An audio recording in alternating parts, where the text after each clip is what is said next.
Hi hello dear friends, welcome back to another video. Current affairs ആണ്. ശ്രദ്ധിച്ചാലൊരു മാർക്കാണ്. കേരള സർക്കാരിൻ്റെ ഇ ടാക്സി സർവീസായ കേരള സവാരിയുടെ ഗുഡ്വിൽ അംബാസഡർ ആരാണെന്ന് ചോദിച്ചാൽ സഞ്ജു സാംസൺ ആണ്. കേരള സർക്കാരിൻ്റെ ഇ ടാക്സി സർവീസായ കേരള സവാരിയുടെ ഗുഡ്വിൽ അംബാസഡർ സഞ്ജു സാംസൺ. ഇപ്പോൾ IPL ചെന്നൈ സൂപ്പർ കിങ്സ് ടീമിൻ്റെ അംഗമാണ് സഞ്ജു സാംസൺ.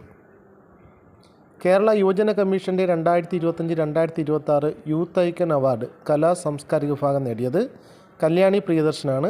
കേരള യുവജന കമ്മീഷൻ്റെ 2025-2026 യൂത്ത് ഐക്കൺ അവാർഡ് കലാ സാംസ്കാരിക വിഭാഗത്തിൽ നേടിയത് കല്യാണി പ്രിയദർശനാണ്.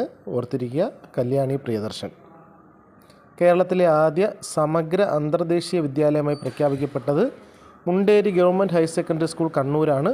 കേരളത്തിലെ ആദ്യ സമഗ്ര അന്തർദേശീയ വിദ്യാലയമായി പ്രഖ്യാപിക്കപ്പെട്ടത് Munderi government higher secondary school Kannur ജില്ലയിലാണ്. Munderi government higher secondary school സ്ഥിതി ചെയ്യുന്നത്. കേരളത്തിലെ ആദ്യ സമഗ്ര അന്തർദേശീയ വിദ്യാലയം. കേരള സർക്കാരിൻ്റെ വിവിധ വകുപ്പുകളുടെ സേവനങ്ങൾ ഒറ്റ പ്ലാറ്റ്ഫോമിൽ ലഭ്യമാക്കുന്നതിന് രൂപകൽപ്പന ചെയ്ത മൊബൈൽ ആപ്പാണ് നമ്മുടെ കേരളം എന്ന് പറയുന്ന ആപ്പാണ്. കേരള സർക്കാരിൻ്റെ വിവിധ വകുപ്പുകളുടെ സേവനങ്ങൾ ഒറ്റ പ്ലാറ്റ്ഫോമിൽ ലഭ്യമാക്കുന്നതിന് തുടങ്ങിയ ആപ്പ് നമ്മുടെ കേരളം. SIR 2025 സംബന്ധിച്ച എല്ലാ നടപടിക്രമങ്ങളും പൂർത്തിയാക്കിയ കേരളത്തിലെ ആദ്യത്തെ ജില്ല ആലപ്പുഴ ജില്ലയാണ്. SIRൻ്റെ എല്ലാ നടപടിക്രമങ്ങളും പൂർത്തീകരിച്ച ആദ്യ ജില്ല. SSLC ഹയർ സെക്കൻഡറി വിദ്യാർത്ഥികളുടെ പരീക്ഷാ സമ്മർദ്ദം ലഘൂകരിക്കാൻ കേരള പൊതുവിദ്യാഭ്യാസ വകുപ്പ് ആരംഭിക്കുന്ന ടോൾ ഫ്രീ സഹായ കേന്ദ്രമാണ് വി ഹെൽപ്പാണ്. SSLC ഹയർ സെക്കൻഡറി വിദ്യാർത്ഥികളുടെ പരീക്ഷാ സമ്മർദ്ദം ലഘൂകരിക്കാൻ കേരള പൊതുവിദ്യാഭ്യാസ വകുപ്പ് ആരംഭിക്കുന്ന ടോൾ ഫ്രീ സഹായ കേന്ദ്രം വി ഹെൽപ്പ്. കേരളത്തിലെ ആദ്യത്തെ റൂറൽ ജില്ലാ ജയിൽ നിലവിൽ വരുന്നത് പുതുപ്പണമാണ്. കോഴിക്കോട് ജില്ലയിലെ പുതുപ്പണത്തിലാണ് കേരളത്തിലെ ആദ്യത്തെ റൂറൽ ജില്ലാ ജയിൽ നിലവിൽ വരുന്നത്. സ്ഥലം ഓർത്തു വച്ചിരിക്കുക, പുതുപ്പണം, കോഴിക്കോട് ജില്ലയിലാണ് പുതുപ്പണം. ദേശീയ സുരക്ഷാ കേസിൽ 20 വർഷം തടവ് ലഭിച്ച ഹോങ്കോങ്ങിലെ ജനാധിപത്യവാദിയും ആപ്പിൾ ഡെയിലി പത്രത്തിൻ്റെ സ്ഥാപകനുമായ വ്യക്തിയാണ് ജിമ്മി ലായി ആണ്.